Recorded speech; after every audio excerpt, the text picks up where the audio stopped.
become the state's first female governor. And 7 News is on your side, bringing you live team coverage tonight. Our crews spread out around the Commonwealth from Arlington to Virginia Beach. And we begin our coverage with 7 News' Nick Minock, who is live in Richmond at the Spanberger campaign party. Nick? Yeah, and this room in Richmond at this convention center was packed with Spanberger supporters, and this race was called shortly after polls closed. This is a statewide sweep for Democrats in the Commonwealth of Virginia, and it looks like that Democrats will also maintain the majority in the House of Delegates. And as you can imagine, this room lit up after call after call after call, Abigail Spanberger being the projected winner in this race. And when she took the stage, she had a big smile on her face. She had her husband by her side and her daughters. Take a listen to what she said earlier tonight.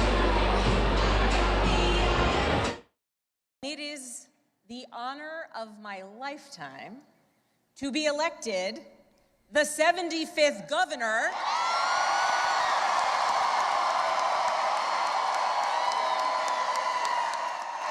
of the Commonwealth.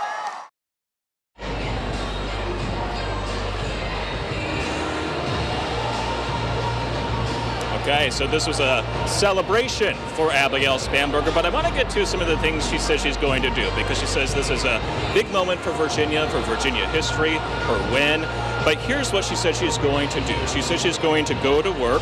She says she's going to stand up for federal workers in Virginia. She called on President Donald Trump and Congress to make progress and reopening the federal government. She says she's going to help Virginia create more energy in the Commonwealth, help lower costs, utility costs for Virginians, electricity bills, and she wants large utility users to pay their fair share.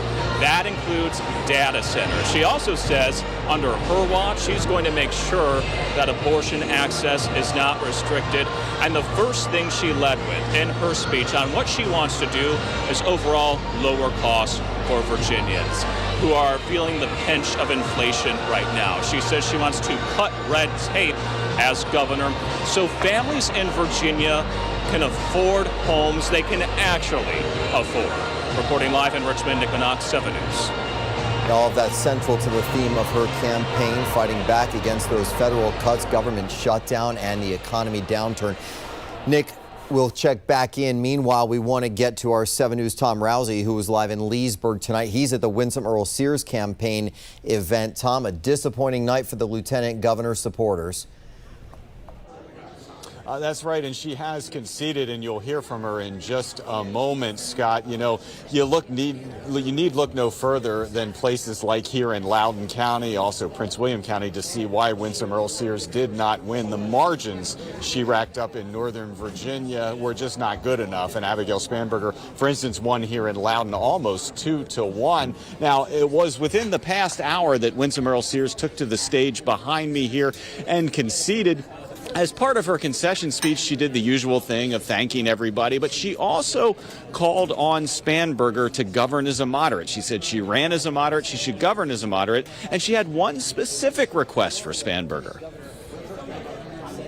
I think I learn more in a loss than I ever do in a victory. And I think there's just something about that. And it builds you. It's either going to tear you apart or it's going to build you. Well, I don't tear apart. Tonight for the Republican ticket as Lieutenant Governor Winsome Earle-Sears, who sought to become the first. And Winsome Earle-Sears went on to specifically request of Abigail Spanberger that she support what Earle-Sears called school choice. She asked her to do that. That was kind of one of her main things she said in her speech as far as how she hopes that Spanberger governs. In addition to, she says she hopes she governs as a moderate. Reporting live in Leesburg, I'm Tom Rousey, 7 News. Yeah, Earle-Sears down in the polls throughout much of this race, never really could turn it around. Tom, thank you for that. Another contest that was called just about 90 minutes after the polls closed tonight, the race for lieutenant governor. Democrat Ghazala Hashmi is the projected winner there over her Republican opponent, John Reed. Now, let's get right over to Jasmine Stiles. She's at the alert desk where she's tracking all of the results tonight. Jasmine. So before we get into a deep dive of those numbers, Hashmi will be the Commonwealth's first Muslim and Indian American to win a statewide office.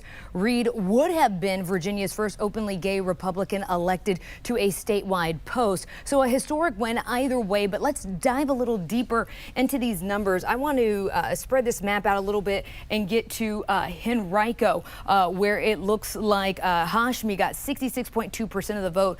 Both Hashmi and Reed are from Richmond, so that looked good for Hashmi being at Reed in his hometown. And then we've also got Loudoun reporting at 100%, 61% for Hashmi, 71% in Fairfax. And then we've got 65% in Prince William. You can see red swathing most of the state, but again, those populous areas are definitely what got Hashmi the win. Scott. All right, let's talk now about another statewide race that we are seeing results in and keeping a very close eye on, and that is the one for Attorney General. A really close race here between Republican incumbent Jason Miyares and Democrat Jay Jones. Now, Jones had been slipping in the polls in recent weeks after some violent texts that he sent back in 2022 were made public last month. A bit of an October surprise. He's trying to hold on to that slim margin there in the polling. Meanwhile, Virginia Democrats are also holding on to, as much as they can, their control here in the state legislature, where they have a slim majority in the House, but all 100 seats up for grabs tonight. And there are two competitive races in Prince William County that could swing the balance of power. And 7 News' Christian Flores is live in Nokesville at the watch party for Democrat Josh Thomas. Christian?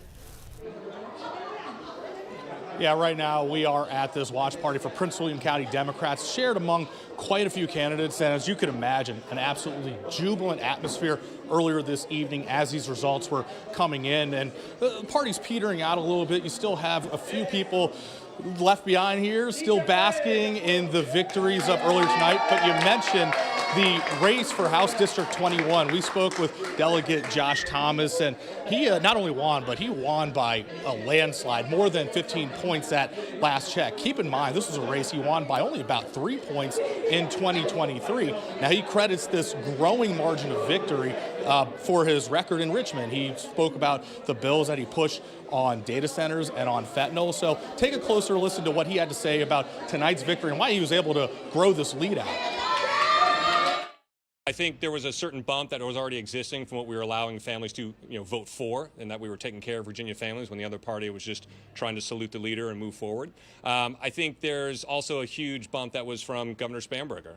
Or soon-to-be Governor Spanberger. Abigail Spanberger ran an incredible campaign, one that was focused on family issues, workforce development. I personally stood with her when she launched that plan, and she gives very, very clear instructions on what she wants to do and the place she wants to take Virginia. And I'm incredibly excited, and I think the voters have signaled that they are excited as well.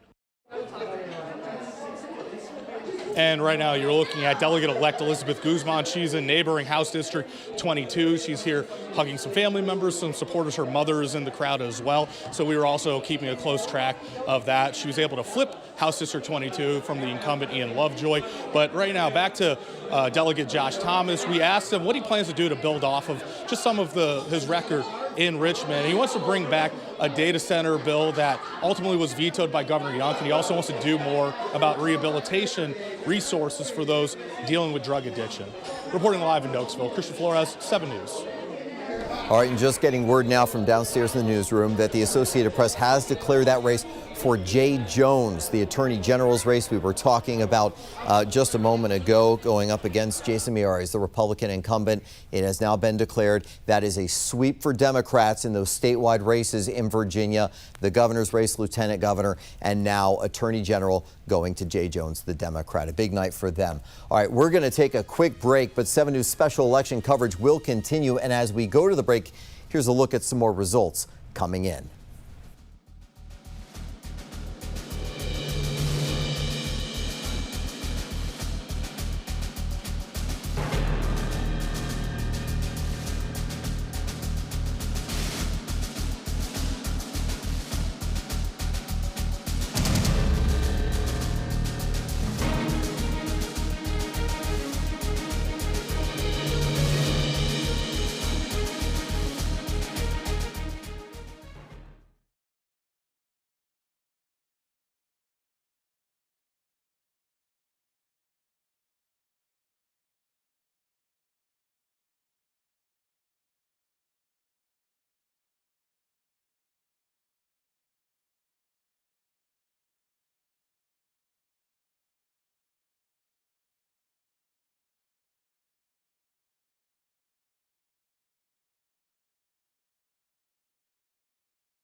This is a 7 News Virginia Election 2025 special presentation.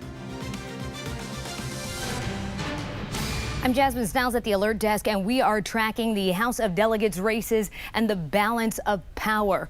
Clearly, before today, Democrats had a slight uptick, 51 to 49, but I want to show you what it looks like now with results still coming in. Democrats have been able to flip 1, 2, 3, 4, 5, 6 seats where Republicans once were, taking that power to 57 to 43. Now, one of these in our district, House Delegate Race 22 with Elizabeth Guzman and Ian Lovejoy. She kicked Lovejoy out of his seat. That was a very competitive race. We were taking a look at that. A lot of these have tended to been how you would think. If they lean Republican, they go that way. They lean Democrat, they go that way. But these competitive ones, as we said, are a toss-up. So it's really interesting to look at what's happening. Clearly, a lot of voters animated by layoffs in the federal government, cost of living. A lot of polls said to save democracy. And so we're watching that play out. I'm going to keep an eye on these races, and we'll keep updating the balance of power as we move on. Scott.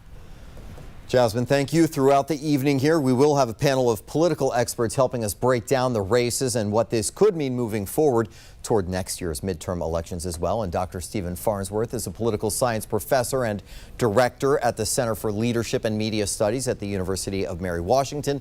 Michael Negron is a senior fellow for economic opportunity at American Progress and former special assistant to President Biden for economic policy.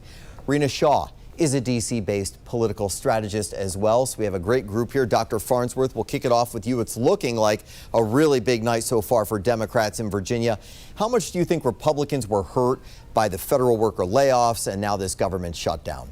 Well, this is the key question that voters have to deal with. They have to deal with how to pay the bills. And when you are looking at the kind of uncertainty, the economic uncertainty that has been a result of the choices that the Trump administration has made, you create an immense headwind for Republicans. It's just a very, very difficult idea to deal with all of those federal cutbacks, the shutdown, the contractors, everybody that is suffering now.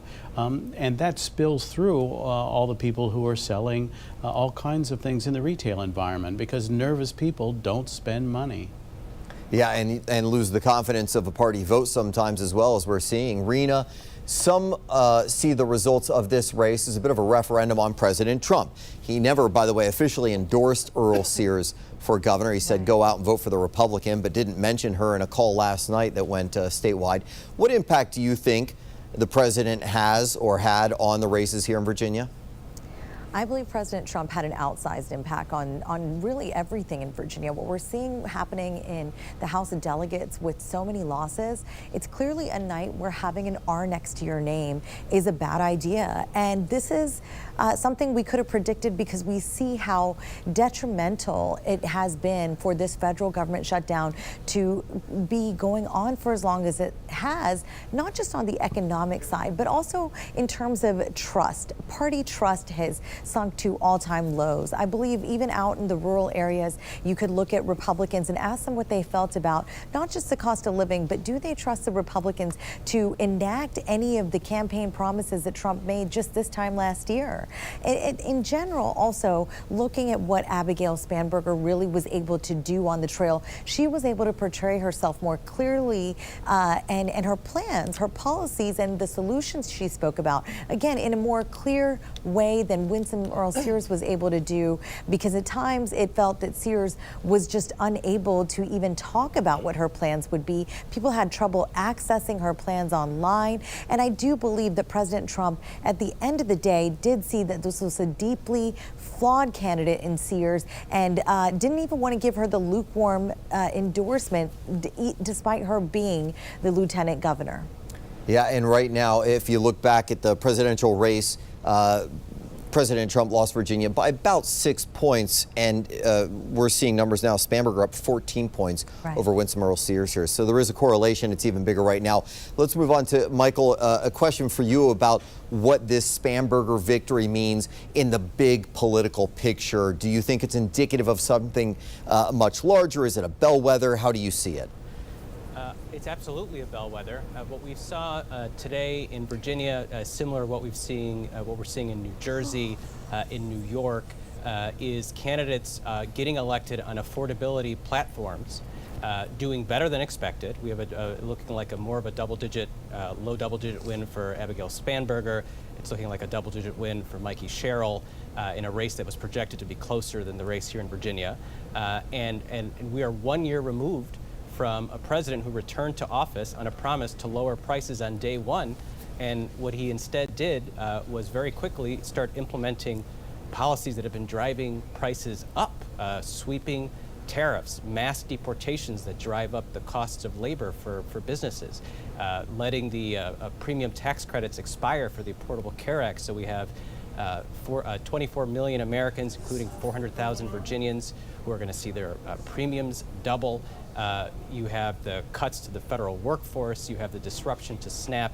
It has been a chaotic presidency for Americans across the country for a president who was elected to fix the economy. And so it is quite the indictment of the president's mismanagement of the economy. And you can, again, see Abigail Spanberger. What's the first thing she talked about? Cost of living and acting on the cost of living. And so there's a real message here for Democrats across the country as we approach the midterms, and that is affordability is the way to win next year. And it's a real warning sign for Republicans in the White House and in the Congress. Yeah, and as we have seen time and time again, a lot of voters voting with their wallets. Thank you to our panel. We will check back in with you shortly. In the meantime, joining us now is Larry Sabato, the founder of Sabato's Crystal Ball with the University of Virginia Center for Politics. Larry, thank you as always for joining. Quick questions for you here. Spanberger, as most people expected, the projected winner, but what would you say was really the key to her scoring points with voters directly? Look, first, it's a Democratic landslide in Virginia, in New Jersey. The Democrats retained the 3 Supreme Court seats in Pennsylvania. They won the 2 Public Service Commission seats in Georgia. In Virginia, I noticed you added some seats to the House of Delegates for Democrats. They're actually going to hit 60. They may go over 60. They haven't been there in 30-some years. So this is a Democratic landslide. It's awful news for Trump. It's good news for Democrats. Not particularly good news for Governor Youngkin.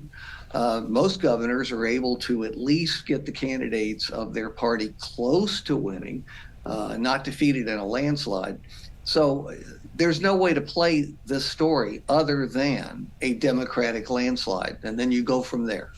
Do you think that part of it was I mean, it's always about a candidate, but at the same time, it can be much larger than a candidate. Was Winsome Earle-Sears the right nominee for Republicans, or is that where the problem lies?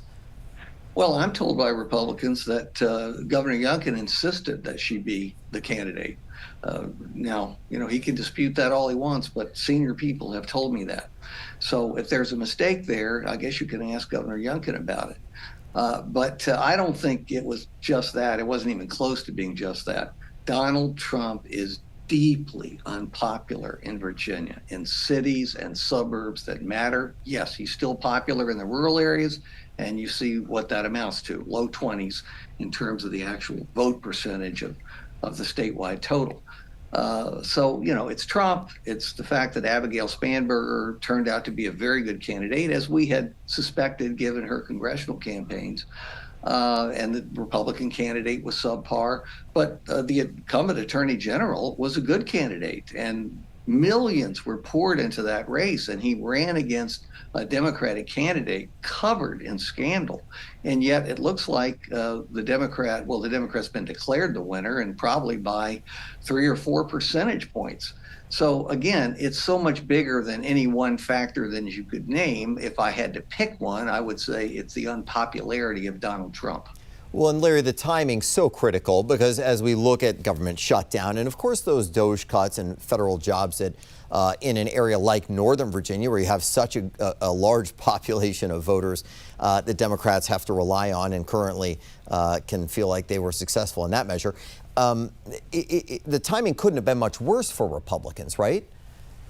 Yes. And, of course, why did it turn out to be so much worse? Because that's the way Donald Trump arranged it. It's not as though these things happened out of the clouds. They happened because the president organized them appointed people to run them in a way that would be very damaging to his candidates in many states, and particularly Virginia, given our large percentage of federal workers who've been furloughed or outright fired. So, you know, all roads lead back to the White House. They won't want to admit that, but it's absolutely true. And many of the state Republicans are saying that privately. Of course, they'll never say it publicly because they don't want to offend President Trump. Larry, as we look at the numbers, Spanberger up 14 points, Hashmi 10 points. So you see a little bit of a drop, which is understandable. That's pretty traditional. And then down for Jay Jones to a 5% margin. Now, of course, he's been declared the winner, so they can all exhale, and the party as well. But is that drop off surprising at all to you, the 14, 10, and 5? Or do you think that the scandal regarding the texts for Jay Jones made this a lot closer of a nail biter than it would have been maybe a month ago? Oh, absolutely. The text scandal, it wasn't just a text scandal, it was his going 116 miles an hour on Interstate 64 and then getting a sweetheart deal instead of the normal sentence that one would be given for that. And then he cheated on the public service hours. How he got away with all that, I think, merits looking into, regardless of his election. But look, everybody knew the Attorney General race was going to be the closest of the three. I think a lot of people are genuinely surprised that Jay Jones managed to win, given scandals that frankly would have drowned candidates 10 or 15 or 20 years ago in the pre-Trump era.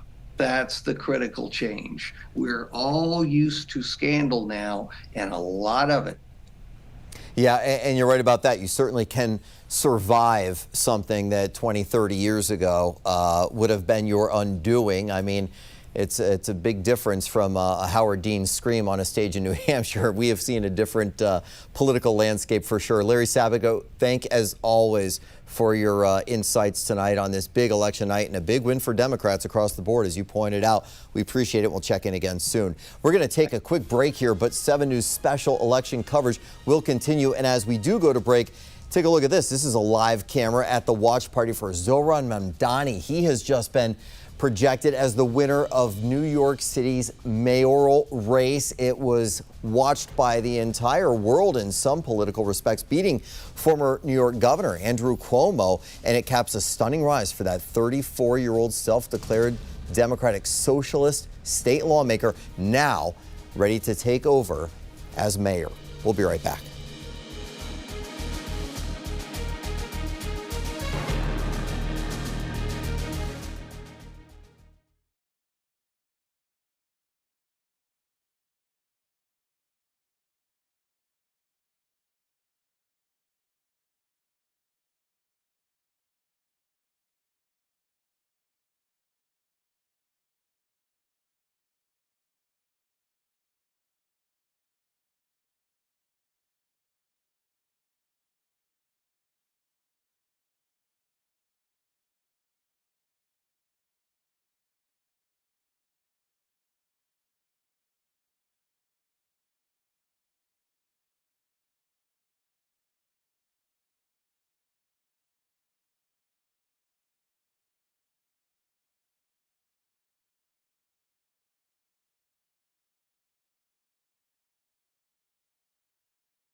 Welcome back to our special election coverage. Among many of the races that we're keeping a close eye on tonight includes the Loudoun County School Board race, where 4 seats are up for grabs. Just 2 of the people running are incumbents, and this election comes as the school district has been under a lot of scrutiny from the federal Department of Education. 7 News' Tom Rousey is live in Leesburg tonight. He's got a look at the results that are coming in as we speak. Tom?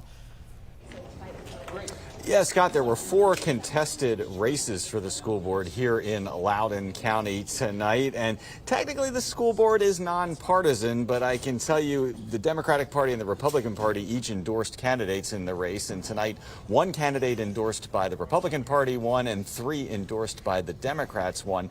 The one endorsed by the Republicans who won, though, this was a pretty big one because she beat an incumbent. Here, check this out on your screen. You'll see it was a narrow race, but in the Sterling district, Amy Riccardi was able to beat Arbin Estrefi, the incumbent. So 1 incumbent goes down. But in the next race in the Algonquian district, there was an incumbent who won. April Chandler, she won easily over Matt Malone. The other races featured new candidates. Broad Run district, it was somewhat close, but Ross Svensson beat Samuel Yan. And in the Dulles district, you had Jonathan Pepper beating Santos Munoz Melendez. Of course, the Loudoun County School District has made national headlines at times in recent years. It was brought up here at the event I'm at, which was the election night party for Winsome Earle-Sears, and it was brought up because one of the big issues here was a policy that allows transgender students to use the bathroom or locker room that matches their gender identity. 3 of the candidates who won tonight support that policy. 1 of the candidates who won does not support that policy. Reporting live in Leesburg, I'm Tom Rousey, 7 News. At the alert desk, we're going to go to Arlington County and take a look at election results for the school board. 3 independent candidates, and Monique Mo Bryant walks away with the win, taking more than 66% of the vote. James Uribe was the distant second by about 47 points. Now let's go to the Arlington County board, where clearly it was deep competition, but it looks like Democrat Takis Karantanis will keep his seat. He easily wins by 65% of the vote. His closest competitor, Audrey Clement, coming in with 15% of the vote. Scott? All right, we're going to take a quick break here, but 7 News special election coverage will continue. And as we go to the break, here's a look at some more results just coming.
Welcome back. We want to get right back to that recently called Attorney General's race in Virginia. The breaking news that Democrat Jay Jones is the projected winner, beating out Republican incumbent Jason Miyares. We just heard from both Jones and Miyares. Take a listen. I want to thank every Virginian tonight who's placed their trust in me. The weight of that trust is not lost on me at all.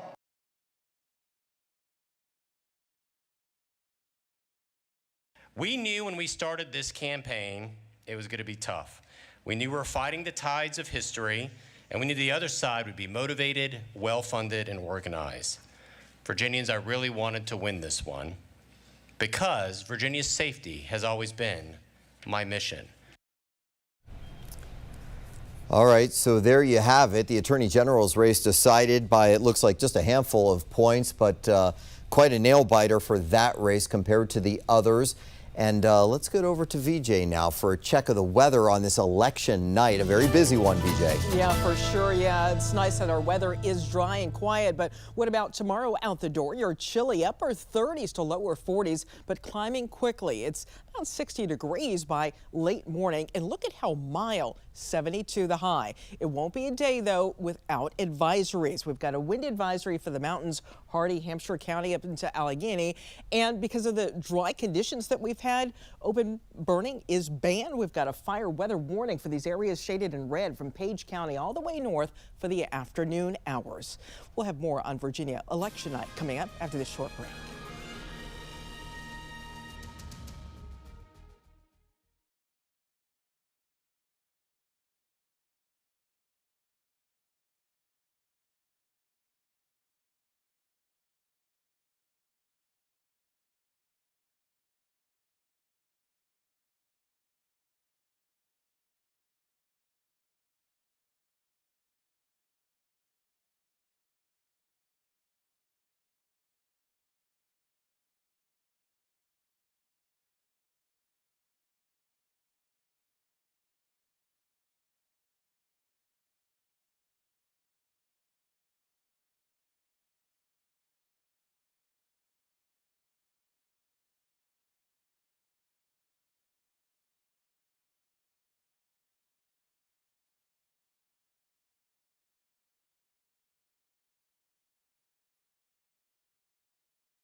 This is a 7 News Virginia Election 2025 special presentation. And welcome back to 7 News Election Night Special. I'm Scott Thuman. Democrat Abigail Spanberger, she's got the big headline of the night, been projected the winner of Virginia's governor's race. It is the first major election day since President Trump returned to the White House about 9.5 months ago, and that is why there's been a lot of national attention on whether Democrats could retake the governor's mansion in Richmond. So let's check back in with 7 News' Nick Minach. He is live in Richmond with the Spanberger campaign. Nick? Well, Scott, we're here in Richmond, and the party is still going on at the Abigail Spanberger election victory party. Tonight, Abigail Spanberger, a former Democratic congresswoman, now the first female governor-elect, said that tonight Virginians elected leadership that will focus on what matters. And she says that includes lowering costs, standing up for Virginians, and leadership that always puts Virginia first in problem solving. In her victory speech, she did not attack her opponent, Republican Lieutenant Governor Winsome Earle-Sears. In fact, she thanked her for her service, and she also asked her supporters to wish the Lieutenant Governor well and her family well. Take a listen. It is the honor of my lifetime to be elected the 75th governor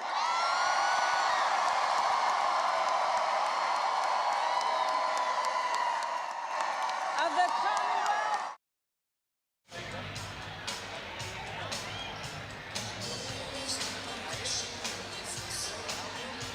Okay, it looks like we took the wrong soundbite, but she did thank Earle-Sears for her military service. And Abigail Spanberger says her entire career she's been working with people across the aisle, and she knows tonight there are a lot of people who did not vote for her. There's certainly more people who did, but for the people who didn't, she says she wants to work with them. That's what she's done her entire career. She wants to be a governor, she said, that works for all Virginians. And she said, we can unite for Virginia's future and set an example for the nation. Back to you.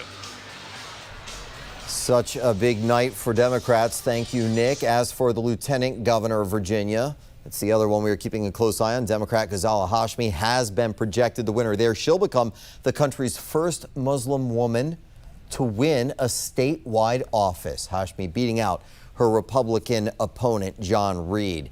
And going into Election Day, Virginia Democrats held a narrow 51-48 lead in the House of Delegates. And if the party wants to move forward with its plan to redistrict the state, it'll have to stay in power.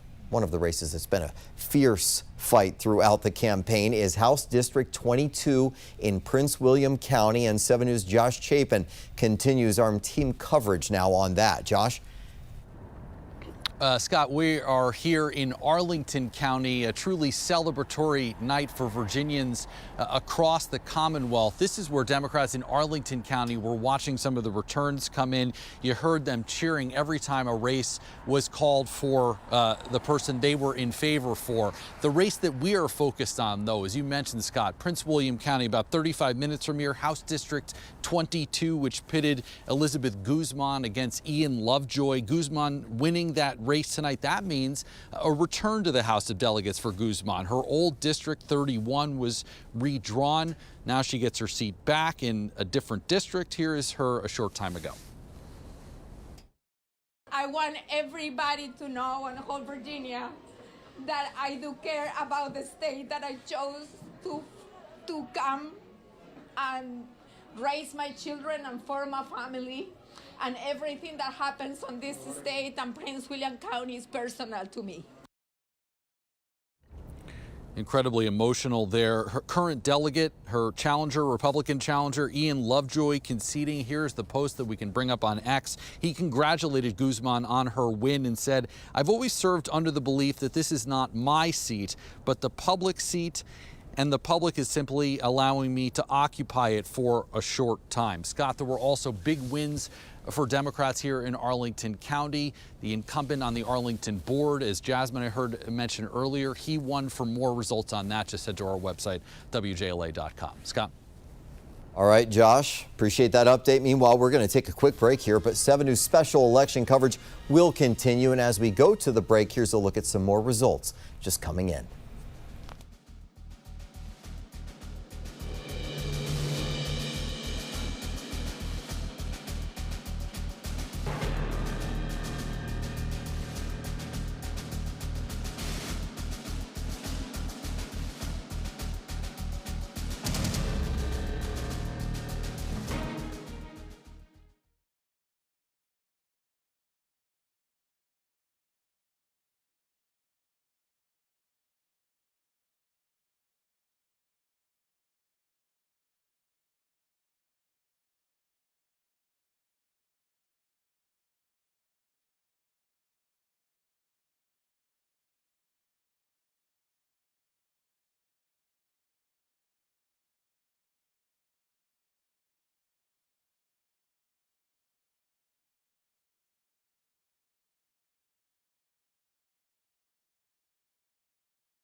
All right, we want to bring back in our panel of political experts to digest and dissect exactly what's taken place tonight. And we're going to begin with political strategist Rena Shaw. Rena, it is now projected that Democrat Mikey Sherrill has won the race for New Jersey governor. Another big win tonight for Democrats. Really all over the map are winning. How should Republicans look at these results?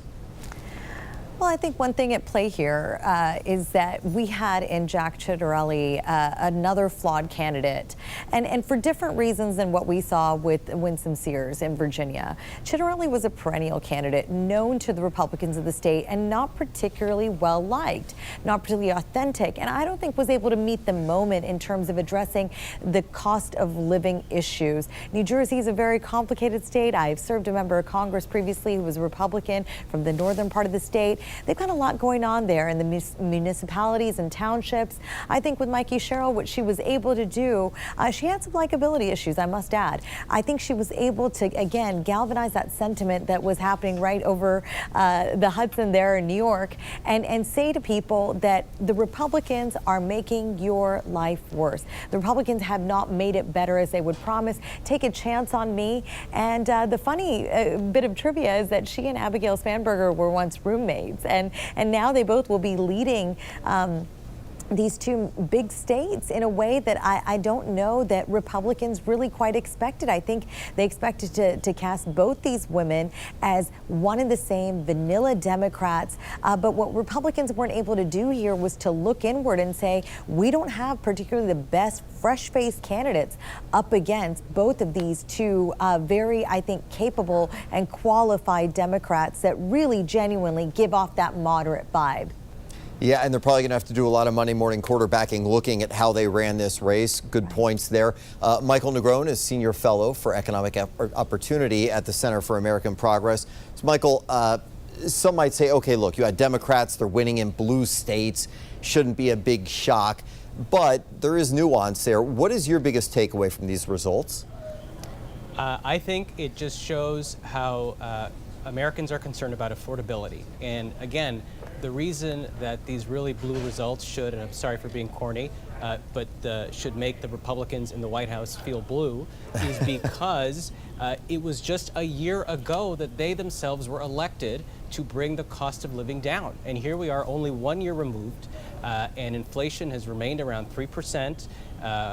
We know that the effects of tariffs will worsen. Goldman Sachs released an analysis that found that only about 1/5 of the cost of tariffs are being borne by consumers, but they expect that to increase to more than half.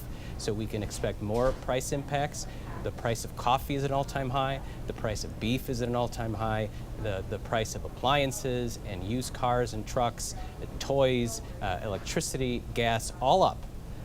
And this is, again, is a president who said he would bring prices down on day one, and instead he has implemented policies that have had the opposite effect, and people know it. People know it. It's showing up in the polling. A recent CNN poll found that 72% of Americans believe that the economy is in poor shape. An NBC poll found that 2/3 of voters believe that the president is ignoring the cost of living. And so he's really reaping what he has sowed here. And unfortunately, the Republicans are the ones who've been eating the consequences in this election. And it really is a harbinger of the elections next year. Well, and when you do look at the numbers, especially the statistics that show the number of people who are living paycheck to paycheck, the timing's very difficult for the party in power. And right now, that is Republicans, whether it's by default or design, they are going to suffer some electoral consequences. We're seeing that tonight. Stephen Farnsworth, political science professor at the University of Mary Washington. It looks as if voters have overlooked the Jay Jones violent text message scandal, just one of 2 October surprises for him, really, to go ahead and still elect him Attorney General. Does this say anything, do you think, about the mindset of voters who may be a little more used to hearing politicians say and do things that once upon a time, maybe 5, 10, 15 years ago, would have been disqualifying? Yes, I think that one of the things we appreciate now is that it is not clear what is disqualifying. And so when we look at politicians today, we seem very willing to forgive people on our political side and very willing to attack people on the other political side, even if they haven't done something that is comparable to what has occurred on our own side. It's very, very partisan, the choices that voters are making, and it's very, very intense. And so no matter what you see on your side, you seem inclined to forgive it. It's true for Republicans and President Trump. It's true for Democrats and Jay Jones. We're all perhaps a bit worse off when politicians are allowed to be less and less acceptable. Yeah, a lot to digest, that's for sure.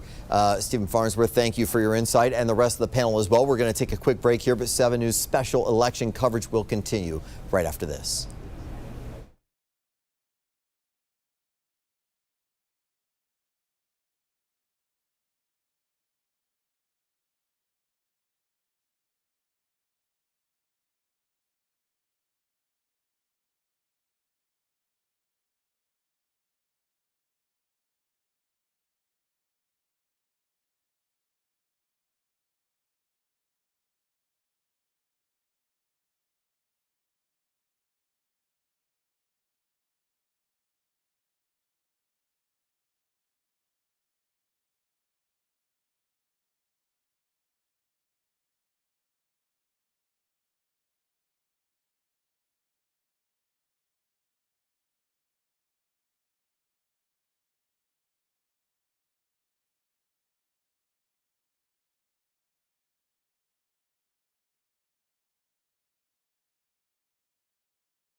Welcome back to our election coverage, and now we want to get back to that race for Lieutenant Governor of Virginia. Democrat Ghazala Hashmi has been projected the winner. She is the country's first Muslim woman to win a statewide office.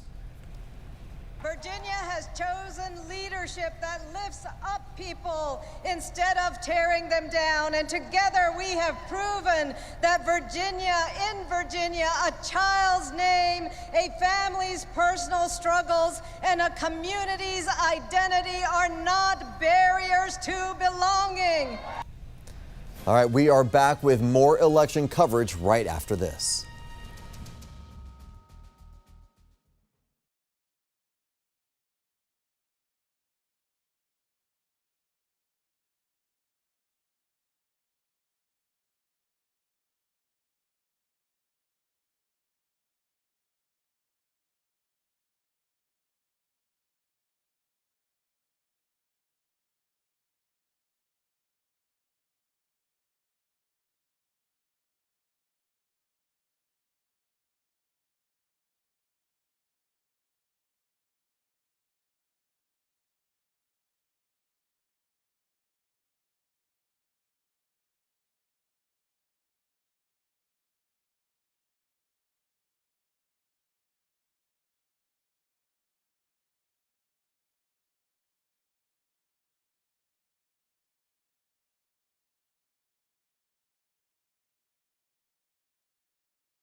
Thank you for being with us tonight. We hope to see you over on Channel 7 now for the news at 11 o'clock as we continue our special election coverage.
Election night, a historic one here in Virginia with a Democrat sweep. We've got all of the results and highlights coming up next at 11.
This is a 7 News Virginia Election 2025 special presentation. Adam said to our daughters, "Your mom's going to be the governor of Virginia."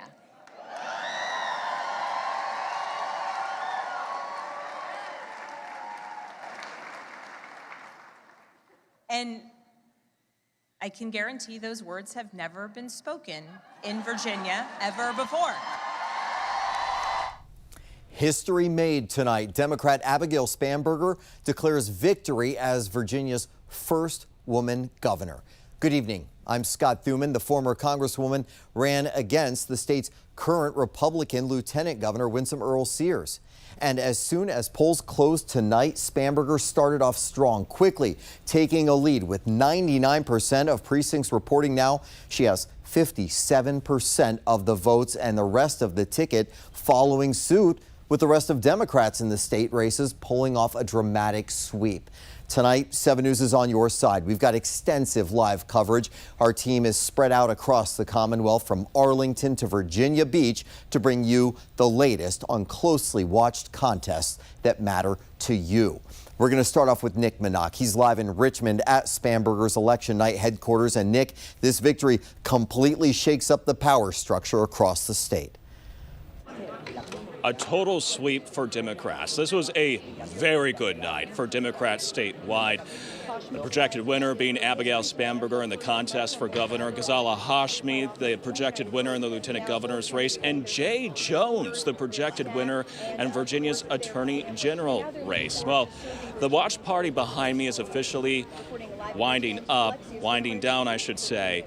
But when this race for governor was called shortly after polls closed, you can imagine crowds in the room were cheering on Abigail Spanberger, and Spanberger took a moment to celebrate this moment on stage with her daughters, with her husband. Virginia elected its first woman governor, and then she got straight to what she wants to do. Take a listen. Tonight, we sent a message. We chose our Commonwealth over chaos.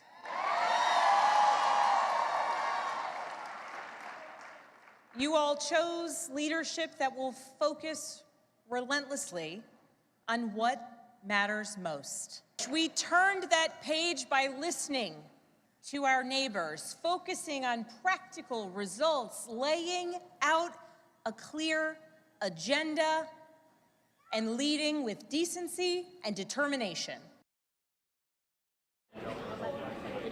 And Spanberger said she will stand up for Virginia federal workers who call the Commonwealth of Virginia their home. And she also said under her watch, she will make sure there are no restrictions to abortion access. Reporting live in Richmond, Nick Minogue, 7 News. Winsome Earle-Sears has conceded from the governor's race. As Nick was just alluding to there, she had this to say to supporters at a watch party in Leesburg. I think I learn more in a loss than I ever do in a victory. And I think there's just something about that. And it builds you. It's either going to tear you apart or it's going to build you. Well, I don't tear apart. Democrats also taking 2 other critical seats currently held by Republicans. Democrat Ghazala Hashmi is projected to win lieutenant governor over her Republican opponent, John Reed. And despite some late campaign controversy, Democrat Jay Jones is projected to win attorney general over Republican incumbent Jason Miyares. Jones had been slipping in the polls in recent weeks after some violent text messages he sent back in 2022 were made public just last month. All right, going into Election Day, Virginia Democrats held a narrow 51-48 lead in the House of Delegates. And one of the races that's been a fierce fight throughout this campaign is House District 22 in Prince William County. 7 News' Josh Chapin joining us now live. And Josh, Elizabeth Guzman, now the projected winner there. She is, and Scott, truly a celebratory night for Democrats up and down the ballot. We are here in Arlington County, in Courthouse to be exact, at a watch party. There was a watch party here for Democrats that wrapped up a short time ago. They were cheering really loudly. You can hear it up and down the streets here in Arlington every time a race was called that they were looking forward to. The race, though, that we are focused on is about 35 minutes from here in Prince William County. You talked about House District 22, which pitted Elizabeth Guzman against Ian Lovejoy. That means the one we're focused on, I should say, Guzman winning that race tonight. It means a return to the House of Delegates for her. Her old District 31 was redrawn. Here she is a short time ago. I want everybody to know in whole Virginia that I do care about the state that I chose to come and raise my children and form a family, and everything that happens on this state and Prince William County is personal to me. So clearly incredibly emotional. Current delegate Republican Ian Lovejoy conceding. Here is his post on X. He congratulated Guzman on her win and said, "I've always served under the belief that this is not my seat, but the public seat, and the public is simply allowing me to occupy it for a time." So big wins for Democrats here in Arlington County tonight. A full wrap up on that is over on our website, WJLA.com. Scott? Big night indeed. All right, that is not the only competitive race that could swing the balance of power. 7 News' Christian Flores is live in Nokesville right now. He's covering House District 21. So, Christian, what's the latest on that race? Well, it was an absolute party out here after some overwhelming victories trickling in earlier in the evening, and that party has actually migrated over to the bar area. Who could blame them? I mean, one of those landslide victories for House District 21 incumbent delegate Josh Thomas. He won with more than 15 points, won by more than 15 points, I should say. Keep in mind, he won in 2023 by only about 3 points, so that's a pretty big jump in margin of victory. And he credits his record in Richmond, specifically as it pertains to data centers, as well as addressing the fentanyl crisis, but he also credits some of the political climate in D.C. Take a listen to what he had to say about this victory tonight. I think there was a certain bump that was already existing from what we were allowing families to, vote for, and that we were taking care of Virginia families when the other party was just trying to salute the leader and move forward. I think there's also a huge bump that was from Governor Spanberger. Or soon-to-be Governor Spanberger. Abigail Spanberger ran an incredible campaign, one that was focused on family issues, workforce development. I personally stood with her when she launched that plan, and she gives very, very clear instructions on what she wants to do and the place she wants to take Virginia. And I'm incredibly excited, and I think the voters have signaled that they are excited as well. And Delegate Thomas telling us that he wants to build off of some of his record from his first term in Richmond, including reintroducing a bill aimed at data center transparency. So we'll be sure to follow up as he starts the new campaign in January. Reporting live in Prince William County, Christian Flores, 7 News. Well, Jasmine Stiles picks up our team coverage now from the alert desk. And Jasmine, where does the balance of power lie right now in Richmond? So in the capital of the Commonwealth, Democrats have flipped 13 seats so far. Meanwhile, Republicans did not gain any seats. So now this gives Democrats the supermajority in the House of Delegates, 64 to 36. In the 30 districts in our region, Democrats flipped competitive House District 22, which covers a part of Prince William County, as well as House District 30, which leans Republican and covers some of Fauquier and Loudoun counties. The remainder of them retained Democratic incumbents, except for House District 61, which retained its Republican incumbent. Scott? All right, we are also closely tracking several local races in Loudoun County. The election comes at the school district, which has been under scrutiny from the U.S. Department of Education, and our Tom Rousey is there now live. Tom, 4 school board seats on the ballot tonight. That's right. There were 4, and technically school board seats in Loudoun County are nonpartisan, but it doesn't always really work out that way because the Republican Party in Loudoun recommended 4 candidates and the Democratic Party recommended 4 other candidates. Only one candidate recommended by the Republicans won. However, it was a big one, and it's the first one we're going to show you here because it's one in which an incumbent lost. You had a situation where Amy Riccardi beat Arbin Estrefi. Estrefi was the incumbent, so he goes down in a pretty close race in this one. In the other 3 races, the candidate the Democrats recommended won. In the Algonquian district, you had April Chandler. She's an incumbent as well. She won easily over Matt Malone. In the Broad Run district, things were somewhat close. Ross Svensson beat Samuel Yan. And in the Dulles district, you had Jonathan Pepper, who beat Santos Munoz Melendez. Of course, at times, the Loudoun County School Board has made national news in recent years. A lot of recent coverage had to do with a policy it has in which it says that transgender students can use the locker room or the bathroom that matches their gender identity. Of the candidates who won tonight, 3 support that policy and 1 of them opposes that policy. Reporting live in Leesburg, Tom Rousey, 7 News.